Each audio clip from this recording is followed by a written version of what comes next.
असलामुअलैकुम। ਅਸੀਂ ਅਲਹਮਦੁਲਿਲਾ ਠੀਕ ਠਾਕ ਹਾਂ ਤੇ ਉਮੀਦ ਕਰਦੇ ਹਾਂ ਤੁਸੀਂ ਵੀ ਖੈਰਿਅਤ ਨਾਲ ਹੋਵੋਗੇ। ਦੁਆ ਕਰਦੇ ਹਾਂ ਕਿ ਅੱਲਾਹ ਪਾਕ ਸਾਨੂੰ ਸਾਰਿਆਂ ਨੂੰ ਆਪਣੇ ਹਿਫਜ਼ੋ ਮਾਨ 'ਚ ਰੱਖੇ। ਇਸੇ ਦੁਆ ਦੇ ਨਾਲ ਸ਼ੁਰੂ ਕਰਦੇ ਹਾਂ ਅੱਜ ਦਾ ਵਲੌਗ ਬੜਾ ਖਾਸ ਤੇ ਇੰਟਰਸਟ ਹੋਣ ਵਾਲਾ ਵਾ। ਉਹ ਇਦਾਂ ਕਿ ਅੱਜ ਦੇ ਵਲੌਗ ਦੇ ਵਿੱਚ ਅਸੀਂ ਮਾਲੂਮਾਤੀ ਗੱਲਾਂ ਥੋੜ੍ਹੀ ਜਿਹੀਆਂ ਕਰਾਂਗੇ। ਅੱਜ ਤੋਂ ਅਸੀਂ ਇਹ ਸਿਲਸਿਲਾ ਸ਼ੁਰੂ ਕਰਨ ਲੱਗੇ ਹਾਂ ਕਿ ਹਰ ਵਲੌਗ ਦੇ ਵਿੱਚ ਨਾ ਥੋੜ੍ਹੀ ਜਿਹੀ ਮਾਲੂਮਾਤ ਪਾਇਆ ਕਰਾਂਗੇ, ਥੋੜ੍ਹਾ ਜਿਹਾ ਮਿਰਚ ਮਸਾਲਾ ਪਾਇਆ ਕਰਾਂਗੇ ਕਿ ਬਹੁਤਾ ਹੀ ਸਾਦਾ ਵਲੌਗ ਹੁੰਦਾ ਜਿਹੜਾ ਤੁਹਾਨੂੰ ਵੀ ਵੇਖਣ ਦੇ ਵਿੱਚ ਮੈਨੂੰ ਲੱਗਦਾ ਕਿ ਮੁਸ਼ਕਲ ਆਉਣ ਡਈ ਆ, ਕਿਉਂਕਿ ਤੁਸੀਂ ਵੀ ਉਨਾ ਟਾਈਮ ਵਲੌਗ ਨੂੰ ਦੇ ਨਹੀਂ ਰਹੇ ਜਿੰਨਾ ਦੇਣਾ ਚਾਹੀਦਾ ਵਾ। ਤੇ ਇਸ ਕਰਕੇ ਅੱਜ ਤੋਂ ਅਸੀਂ ਇਹ ਸਿਲਸਿਲਾ ਸ਼ੁਰੂ ਲੱਗੇ ਹਾਂ ਕਰਨ ਕਿ ਅੱਜ ਤੋਂ ਅਸੀਂ ਥੋੜ੍ਹਾ ਜਿਹਾ ਮਿਰਚ ਮਸਾਲਾ ਵਲੌਗ ਦੇ ਵਿੱਚ ਪਾਉਣਾ ਸ਼ੁਰੂ ਕਰ ਦਿਆਂਗੇ।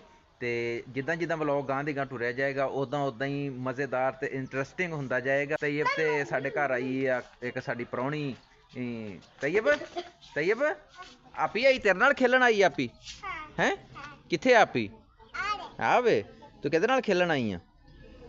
ਸਾਡੇ ਨਾਲ ਹੈਂ ਸਾਡੇ ਨਾਲ ਖੇਲਣਾ ਅੱਜ? ਅੱਛਾ ਵਾਹ ਬਈ ਵਾਹ। ਅੱਜ ਸਾਡੇ ਘਰ ਦੀਆਂ ਗੱਲਾਂ ਤੇ ਬੱਚਿਆਂ ਦੀਆਂ ਸ਼ਰਾਰਤਾਂ ਤੇ ਚੀਨ ਦੀ ਮਾਲੂਮਾਤ ਸਾਰਾ ਕੁਝ ਨਾਲ ਚੱਲੂਗਾ। ਇਹ ਮੇਰੇ ਕੋ ਫੁੱਟਬਾਲ ਹੀ ਨਹੀਂ ਖੋ ਸਕਦਾ। ਪਾਪਾ ਜੀ ਅੱਜ ਮਾਲੂਮਾਤ ਮੈਂ ਦੱਸਾਂਗਾ ਤੁਸੀਂ ਦੱਸੋਗੇ?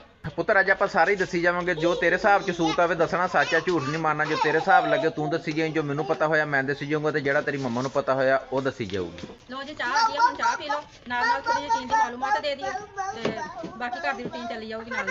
ਮੈਂ ਚਾਹ ਨਹੀਂ ਪੀਂਦਾ, ਮੈਂ ਦੁੱਧ ਪੀਣਾ ਵਾ। ਹੁਣ ਤੂੰ ਨਿੱਕਾ ਤਾਂ ਨਹੀਂ ਗਾ, ਤੂੰ ਦੁੱਧ ਮੰਗਣ ਡਿਆ, ਤੈਨੂੰ ਸ਼ਰਮ ਆਉਣੀ ਚਾਹੀਦੀ ਆ। ਦੁੱਧ ਮੰਗੇ ਤੇ ਤਈਓ ਮੰਗੇ। ਵੇਖ ਰਿੜਦਾ ਫਿਰਦਾ ਮੇਰਾ ਪੁੱਤ। ਇਦਾਂ ਦਾ ਜਿਹੜਾ ਰਿੜਦਾ ਨਿਆਣਾ ਹੋਵੇ ਨਿੱਕਾ ਉਹ ਦੁੱਧ ਪੀਂਦਾ ਹੁੰਦਾ। ਵੇਖ ਤਈਬ ਹਜੇ ਤੁਸੀਂ ਗੱਲਾਂ ਸਾਰੀਆਂ ਸੁਣੀਆਂ ਨਹੀਂ ਗੀਆਂ। ਚਲੋ ਲਾਈਨ ਬਣਾ ਕੇ ਬਹਿ ਜਾਓ, ਤੁਹਾਨੂੰ ਮੈਂ ਸਾਰੀਆਂ ਗੱਲਾਂ ਦੱਸਾਂ।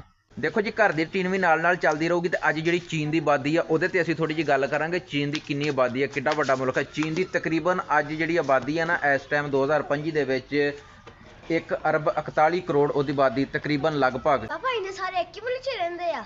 ਹਾਂ ਪੁੱਤ, ਸਾਰੀ ਆਬਾਦੀ ਨਾ ਇੱਕੋ ਹੀ ਮੁਲਕ ਦੀ ਆ ਤੇ ਜੇ ਉੱਥੇ ਲਾਈਨ 'ਚ ਲੱਗਣਾ ਪਵੇ ਤੇ ਅਗਲੇ ਸਾਲ ਵਾਰੀ ਆਉਣੀ ਆ। ਪਾਪਾ ਜੀ ਚੀਨ 'ਚ ਸਕੂਲ ਜਾਣ ਵਾਲੇ ਕਿੰਨੇ ਲੋਕ ਹੋਣਗੇ? ਪੁੱਤਰ ਇੰਨੇ ਲੋਕ ਚੀਨ ਦੇ ਵਿੱਚ ਸਕੂਲੇ ਜਾਂਦੇ, ਇੰਨੇ ਆਪਣੇ ਪੂਰੇ ਹਰੂਨਾਬਾਦ 'ਚ ਵੀ ਨਹੀਂ ਹੋਣੇ। ਚੀਨ ਦੀ ਇੰਨੀ ਆਬਾਦੀ ਆ ਕਿ ਹਰ 17 ਬੰਦਿਆਂ ਵਿੱਚੋਂ ਇੱਕ ਬੰਦਾ ਚੀਨ ਦਾ ਦੁਨੀਆ ਤੇ। ਪਾਪਾ ਜਿੱਥੇ ਵੇਖੀ ਉੱਥੇ ਚੀਨੀ। ਨਹੀਂ ਪੁੱਤਰ ਚੀਨੀ ਨਹੀਂ ਗੀ, ਉੱਥੇ ਸਿਰਫ ਚੀਨ ਦੇ ਬੰਦੇ ਆ। ਤੇ ਇਹ ਵੀ ਸੁਣ ਲਓ ਕਿ ਉਹਨਾਂ ਦਾ ਖਾਣਾ ਵੀ ਆਪਣੇ ਤੋਂ ਬਹੁਤ ਵੱਖਰਾ ਹੁੰਦਾ। ਚੀਨ ਦੀਆਂ ਗੱਲਾਂ ਤੇ ਘਰ ਦੀਆਂ ਗੱਲਾਂ ਦੋਵੇਂ ਨਾਲ ਚੱਲਦੀਆਂ ਰਹਿਣਗੀਆਂ ਤੇ ਨਾਲ ਬੱਚਿਆਂ ਦੇ ਖੇਲ ਕੂਦ ਵੀ। ਪਾਪਾ ਜੀ ਮੈਨੂੰ ਇਦਾਂ ਲੱਗਦਾ ਤੁਸੀਂ ਸਾਡਾ ਪੂਰਾ ਵਲੌਗ ਚੀਨ ਨਾਲ ਜੋੜ ਦਿੱਤਾ। ਤੁਹਾਨੂੰ ਦੱਸਦਾ ਜਾਵਾਂ ਕਿ ਚੀਨ ਦੇ ਜਿਹੜੇ ਤਕਰੀਬਨ 67% ਲੋਕ, 100 ਦੇ ਵਿੱਚੋਂ 67 ਬੰਦੇ ਜਿਹੜੇ ਉਹਨਾਂ ਦੇ ਸ਼ਹਿਰ 'ਚ ਰਹਿੰਦੇ ਆ।